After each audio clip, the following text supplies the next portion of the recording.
pemuda yang dibutuhkan hari ini adalah pemuda yang bisa menerima perbedaan. Pemuda itu hari ini butuh pemuda yang mampu berkarya. Butuh pemuda yang melahirkan karya-karya yang bangga dengan identitas Indonesia. Dan itu sangat sulit.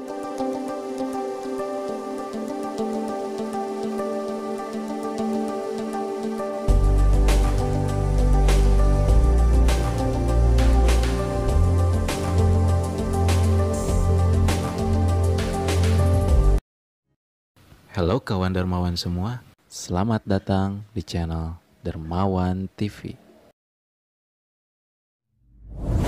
A'udzubillahi minasyaitonirrajim. Bismillahirrahmanirrahim. Alhamdulillahirabbil alamin wassalatu wassalamu ala asrofil anbiya'i wal mursalin wa ala alihi wa sahbihi ajmain. Amma ba'd. Salam yang terbaik saya sampaikan terlebih dahulu. Salam para malaikat untuk para penghuni surga. Assalamualaikum warahmatullahi wabarakatuh. Waalaikumsalam warahmatullahi wabarakatuh. Kawan dermawan yang dirahmati oleh Allah, alhamdulillah hari ini kita bisa berjumpa lagi dalam dialog antar jiwa. Pada kesempatan kali ini kita akan membahas tentang seorang pemuda. Mengapa? Karena pemuda merupakan aset yang sangat berharga untuk negeri ini. Aset yang sangat berharga untuk agama ini juga. Karena di tangan pemuda peradaban kemanusiaan itu digantungkan. Karena di tangan pemuda juga kejayaan negeri ini dilimpahkan. Di tangan pemuda juga masa depan kita ditaruh di sana. Pada kesempatan kali ini kita akan membahas, berbincang dengan sahabat saya yang sangat luar biasa. Beliau pemuda yang sangat aktif, bahkan menjabat presiden mahasiswa di suatu universitas, yaitu Universitas Surya Kencana. Ya Kang ya? Siap. Langsung saja kita berkenalan dengan beliau, Kang Isal Al-Farizi. Kang Isal Salman ya? Isal Salman Al-Farizi. Assalamualaikum Kang. Waalaikumsalam Kang. Gimana sehat Kang? Sehat alhamdulillah Kang. Dari mana Kang tadi? Siap. Nama Isal Salman Al-Farizi, alhamdulillah sekarang kan sedang diamanahi menjadi presiden mahasiswa di kampus Universitas Surya Kencana. Seperti tadi yang disampaikan oleh Akang. Nah gini Kang, yang saya dengar bahwa Akang itu apatis terhadap organisasi sebelumnya nih, dulunya ya. Pas sekalinya aktif, langsung nih meluncur langsung jadi presiden nih. Nah kan mungkin bisa berbagi sedikit tentang kisahnya atau apa aja nih yang akan lakukan sampai Akang ya, dan dulunya mungkin nggak pernah hal itu terjadi sampai pas sekali terjun Akang bisa sukses ini gitu. Oke, siap. Memang sebetulnya saya lahir dari anak yang apatis akan organisasi. Itu betul Kang.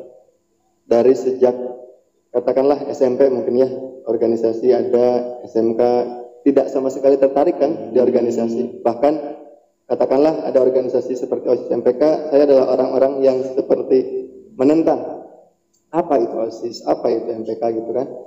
Jadi kawan-kawan saya yang ikut OSIS MPK itu kadang buat apa sih kalian ikut gitu kan? Gak ada gunanya. Karena mungkin memang saya belum pernah ikut, jadi saya nggak tahu ternyata gunanya apa. Lulus SMK, kalau dalam konteks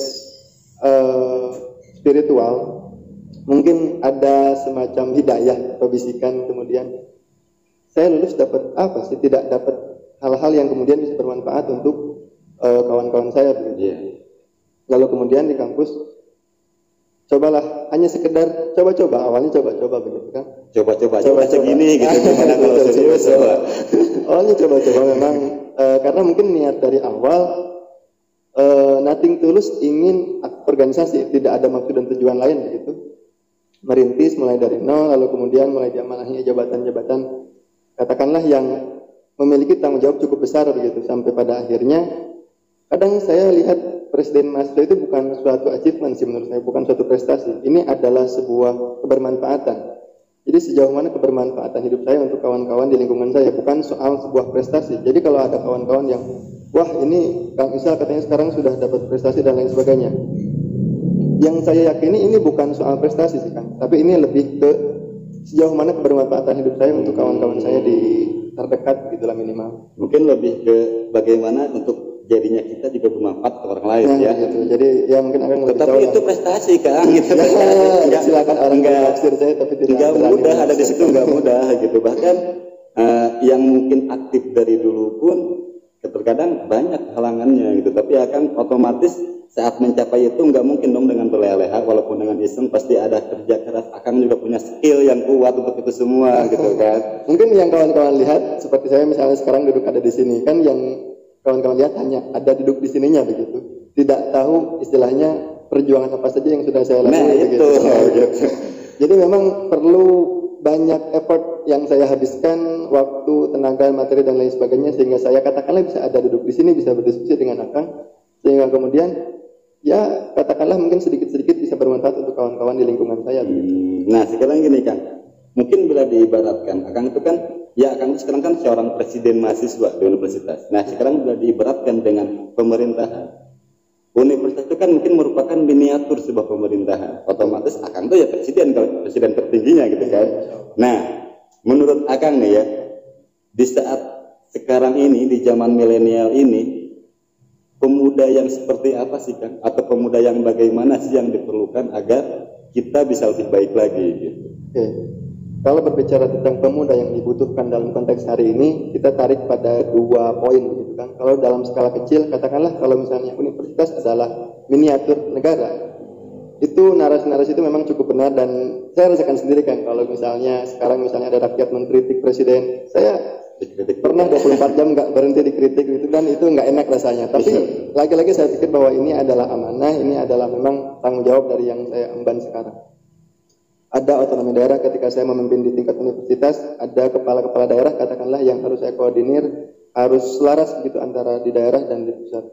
Kalau dalam skala yang kecil, saya bisa katakan bahwa pemuda yang dibutuhkan hari ini adalah pemuda yang bisa menerima perbedaan. Itu memang begini kan kalau saya jabarkan. Hari ini pemuda banyak melihat bahwa dunia adalah hitam dan putih.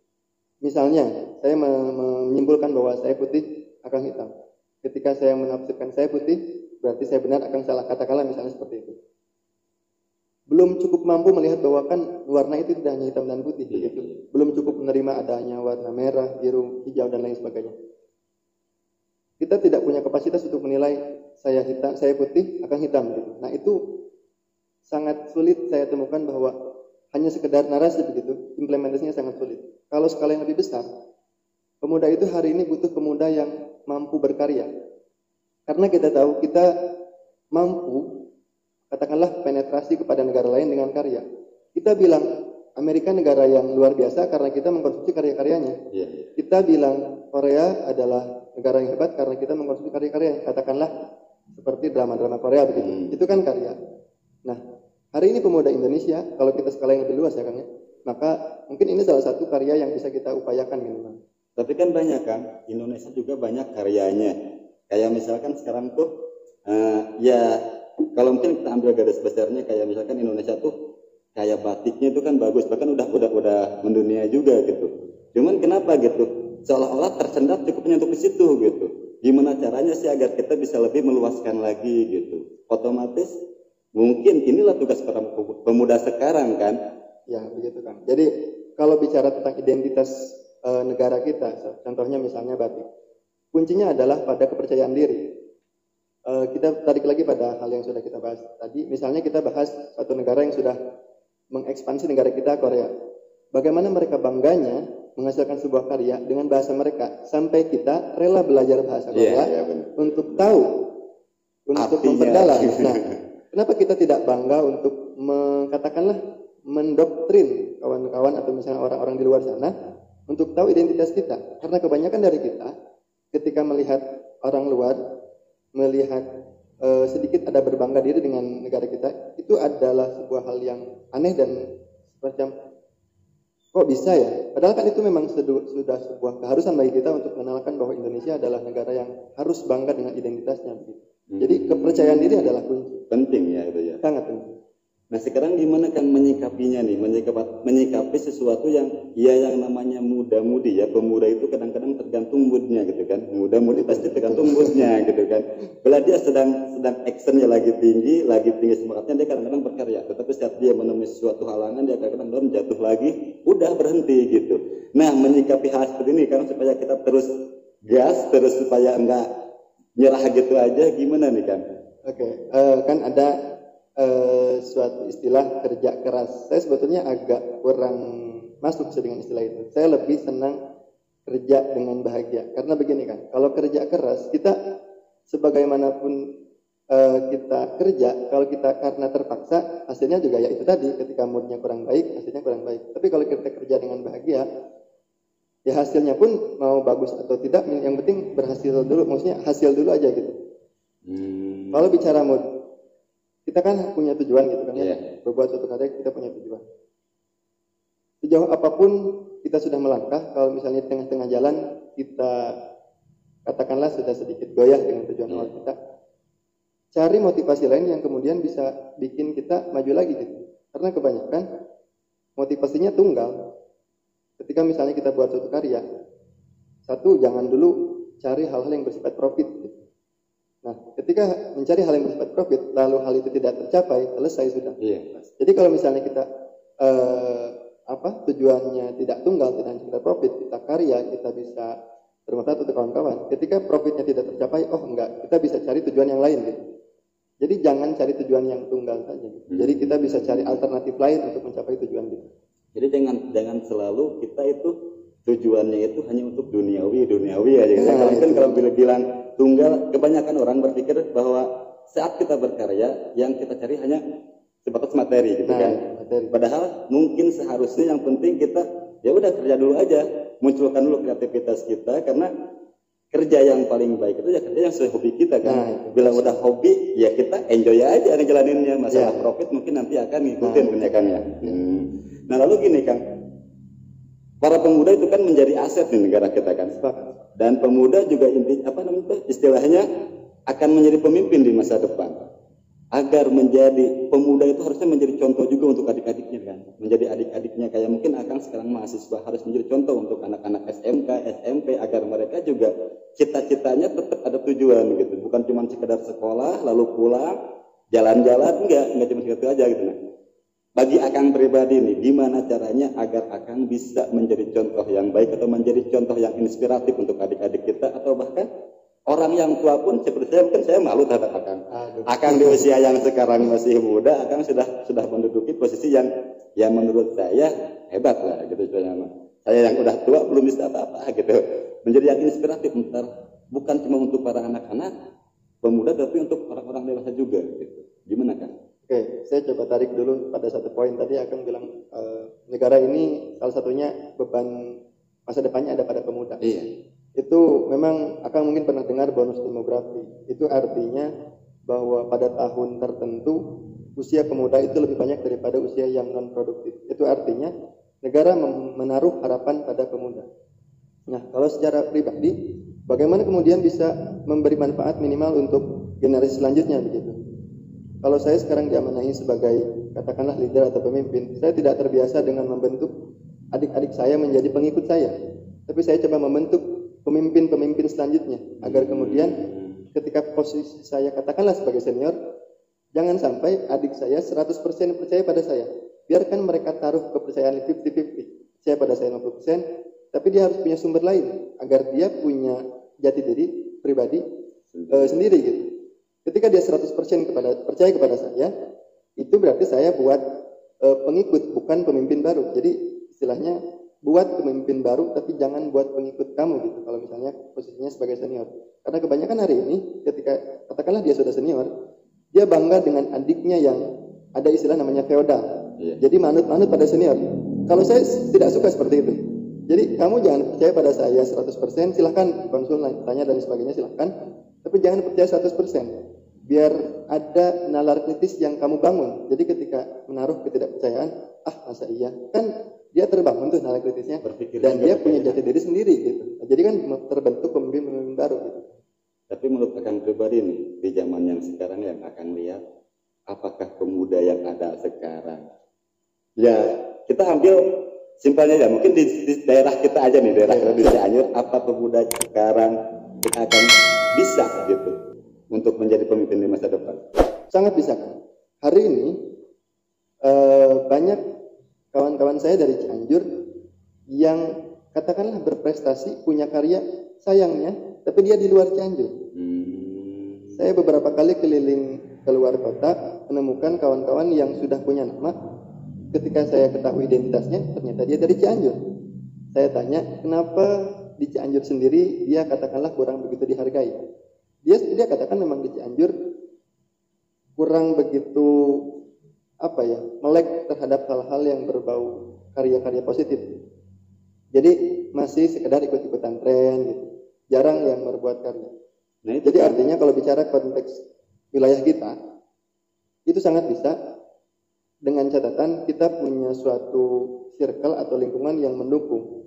Jadi kita tidak mencari pelarian di daerah lain gitu. Kalau kita sudah mencari pelarian di daerah lain, diakui oleh daerah lain, ya sudah, kita kelihatannya wilayah kita tidak cukup punya bakat yang dibanggakan. Padahal banyak sekali Cianjur yang punya bakat jadi pemimpin gitu. Nah gini Kang, saya tuh pernah baca, bukan baca, saya lihat buku dengan judul The Problematica If Generation. Jadi ya generasi sekarang itu, generasi milenial itu justru banyak inovasi, tetapi mereka itu gimana ya? Mungkin menjurusnya nih bukan hal-hal yang positif, tapi lebih ke negatif gitu, kebanyakan nggak semua ya, tapi kebanyakan gitu kan. Nah menurut Akang dari hal itu semua nih, anak-anak muda yang sekarang, problematika yang mungkin ya bagi saya pribadi lihat ya banyak orang yang sukses dengan anak mudanya, dengan jiwa mudanya, tapi banyak juga anak-anak yang berleha-leha, bahkan sering sibuk untuk bermain hal-hal yang menurut saya anfaedah gitu kan, menurut saya gitu ya. Nah Akang gimana nih menyikapi hal ini biar mereka itu bisa kembali atau bisa berkreasi lagi gitu? Oke. Bicara konteks pemuda memang katakanlah moodnya seperti tadi yang katakan labil. Maka perlu lingkungan yang suportif terhadap dirinya. Jadi ketika pemuda dirasa dirinya labil, maka jangan cari lingkungan yang membuat dia terjerumus kepada hal-hal yang kurang baik. Jadi ketika pemuda memang harusnya berkarya yang positif, tapi dia berada di lingkungan yang cukup membuat dia kurang terarah, ya seperti itu jadinya. Biasanya kita kurang punya lingkungan yang cukup support. Saya bisa seperti ini karena saya bisa punya lingkungan yang mendukung gitu. Kalau misalnya tadi Akang tahu misalnya saya apatis, saya SMP sampai SMA lingkungannya yang memang apatis gitu. Jadi satu, kita yang cari lingkungan itu, kalau enggak kita yang membentuk lingkungan itu. Kalau sekiranya kita tidak mampu membentuk lingkungan kita yang cari lingkungan yang suportif. Jadi kalau Akang misalnya menemukan hari-hari ini banyak pemuda yang terjerumus ke hal yang negatif, lihat lingkungannya. Biasanya kecuali dia mampu survive gitu, berdiri dengan kokoh di lingkungannya, dengan identitasnya tanpa terpengaruh oleh lingkungannya. Mungkin kan saya menarik dari kata-kata Akang tadi ini. Menurut Akang tadi saya ada di posisi ini karena lingkungan. Berarti itu lingkungan faktor utama yang penting ya kan? Faktor utama. Nah, berarti akan mencapai titik itu nggak mudah. Nah selain lingkungan nih kan mungkin Akang bisa berbagi tipsnya atau cara-caranya ke kawan-kawan kita semua nih agar mereka juga mungkin bisa mengikuti langkah-langkahnya. Seenggaknya nggak harus sama, tetapi mereka punya gambaran harus kayak gimana gitu. Gini sih kan, sebetulnya setiap orang kan punya jalan masing-masing ya. Yang lagi-lagi saya tidak mengarahkan kawan-kawan ataupun adik-adik saya untuk seperti saya. Silahkan buat roadmap masing-masing. Bukan berarti ketika ada di posisi saya sudah itu adalah posisi tertinggi. Ketika misalnya kawan-kawan yang lain punya roadmap sudah mencapai posisi itu adalah posisi tertinggi, itulah kesuksesan bagi dia. Jadi kalau berbicara tips, satu, memang saya punya keluarga yang cukup suportif gitu, terhadap hal-hal yang saya jalani. Yang kedua, saya juga punya katakanlah bukan balas dendam sih, yaitu tadi ketika saya punya masa lalu yang kurang baik, saya punya balas dendam nih, pengen punya cerita yang cukup dibanggakan dibandingkan masa lalu gitu. Nah, berdasarkan hal itu, maka saya bisa seperti ini. Jadi kalau kawan-kawan misalnya punya pengalaman yang tidak cukup menyenangkan atau misalnya pengalaman-pengalaman yang pahit gitu, cari pengalaman-pengalaman yang positif. Jadi mungkin Akang itu menjadikan pengalaman yang pahit dalam hidup Akang itu menjadikan apa namanya start untuk Akang bisa lari lebih cepat lagi ya. Nah, itu. Menjadikan pukulan supaya Akang bisa beranjak loncat lebih tinggi ya. Nah, itu. Nah gini Kang, sekarang tuh kita ada pesan nih, ada pertanyaan dari teman-teman kita nih lewat sosial media. Nah, kan pertanyaannya mana? Ada 2 pertanyaan Kang. Yang pertama tuh dari @ajijah_9910. Pertanyaannya, bagaimana pendapat AA ini kan katanya aduh bahaya nih udah bagaimana pendapat AA itu terkait era disrupsi katanya. Terus bagaimana kita sebagai pemuda agar bisa menghadapi era tersebut? Nah, sudah ya itu pertanyaan pertama. Oke, memang disrupsi hari ini menjadi topik yang sedang hangat dibicarakan, bahwa kemudian pemuda sangat dibutuhkan. Jadi ketika berbicara disrupsi dan dikaitkan dengan pemuda, itu artinya adalah lagi-lagi pemuda yang tidak boleh terdegradasi oleh era, dalam artian terbawa arus yang tidak baik begitu.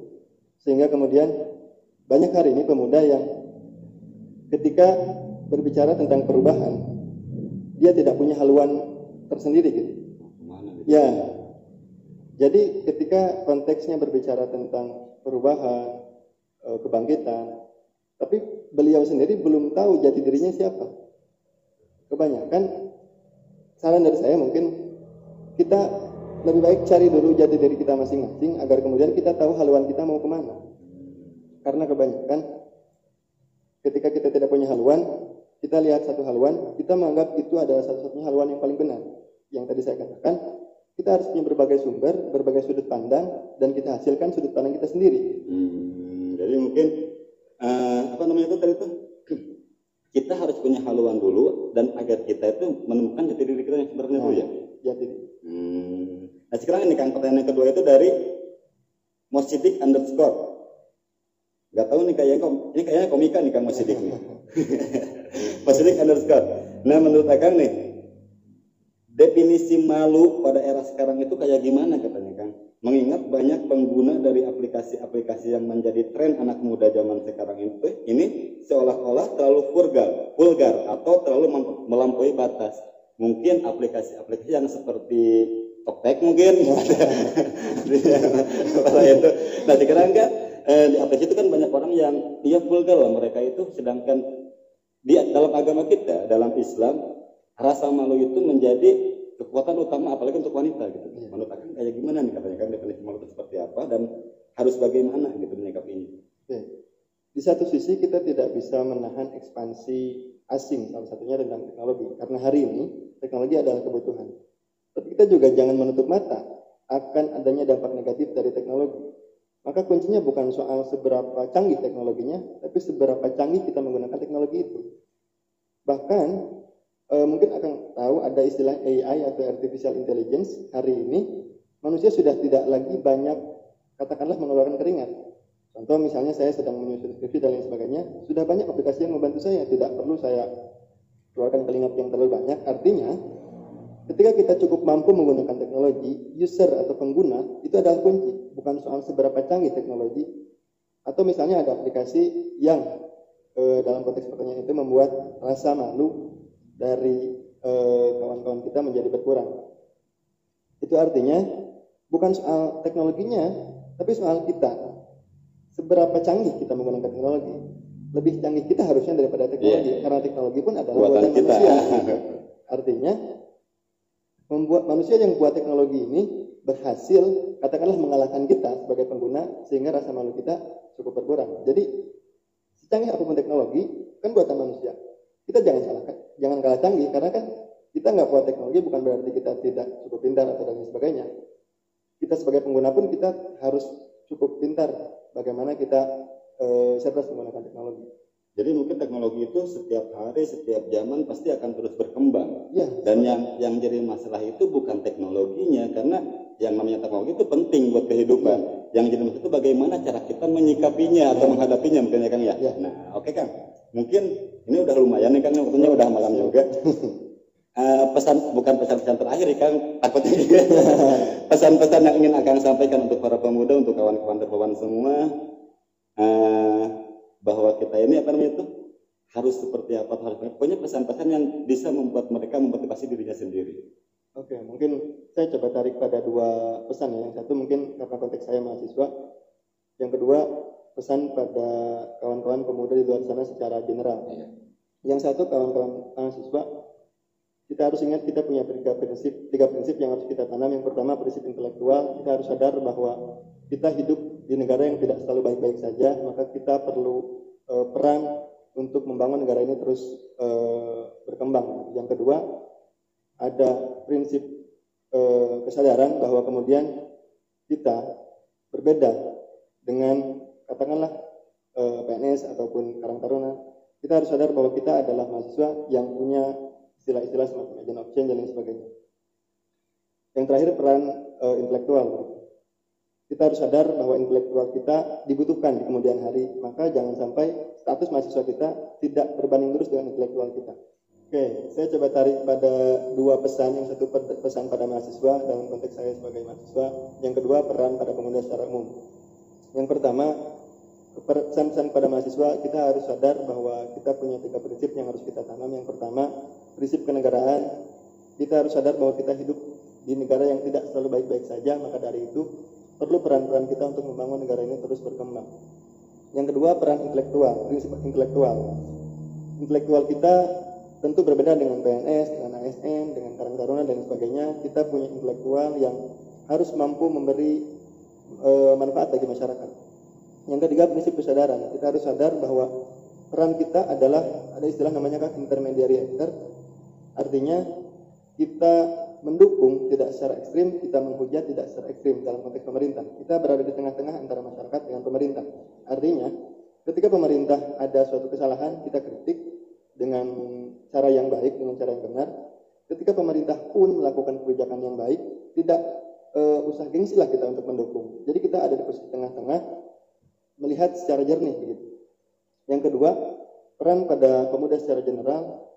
Kawan-kawan perlu tahu pemuda hari ini sudah terlalu banyak berkonflik dengan saudara sendiri, sudah terlalu banyak menghabiskan hal-hal yang tidak perlu begitu untuk bertengkar dengan saudara sendiri. Maka perbanyaklah teman, karena kalau kita sudah teman, ketika buat kesalahan kita tidak akan langsung hujat, tapi kita akan cari tahu dulu. Contoh misalnya hari ini pemuda misalnya melihat suatu konteks permusuhan dengan negara lain.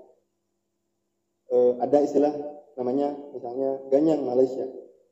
Biasanya orang itu tidak punya teman di Malaysia. Artinya minimal kita berteman dulu. Ketika kita berteman, ketika dia melakukan kesalahan atau hal yang tidak enak bagi kita akan cari tahu dulu kok dia bisa melakukan hal seperti itu. Artinya janganlah kita kemudian menyimpulkan dari sudut pandang sederhana begitu, dari sudut pandang secara luas, sehingga pemuda itu tidak disempitkan dengan konteks-konteks yang katakanlah politik dan lain sebagainya. Hidup kita kan luas, tidak hanya sekedar hitam dan putih yang tadi saya sampaikan. Kita harus mampu melihat perbedaan itu, dan ya itu PR kita hari ini gitu, mampu melihat perbedaan dan menerima perbedaan. Cukup. Oke Kang, terima kasih banyak, sangat menginspirasi sekali. Sehat terus Kang. Siap. Dan terus menginspirasi Kang ya. Insyaallah. Oke, kawan-kawan semua, pada dasarnya pemuda merupakan suatu aset yang sangat berharga. Jadi teruslah bergerak, jangan pernah menyerah, dan berkreasi sebanyak mungkin. Jadilah pemuda yang terbaik, pemuda yang seperti Nabi Muhammad SAW yang meluluhkan segalanya dengan kelembutannya. Rasulullah pun dalam hadisnya berkata, ada tujuh golongan yang nanti akan dinaungi oleh Allah di hari yaumil akhir. Yaitu salah satunya adalah pemuda yang mampu bergerak di jalannya Allah Ta'ala. Nah, itu aja mungkin, mudah-mudahan ada manfaatnya untuk kita semua, terutama untuk diri saya pribadi dan kita dan ada di sini. Semoga kita bisa berjumpa lagi. Wabillahi taufiq wal hidayah. Wassalamualaikum warahmatullahi wabarakatuh. Sampai jumpa.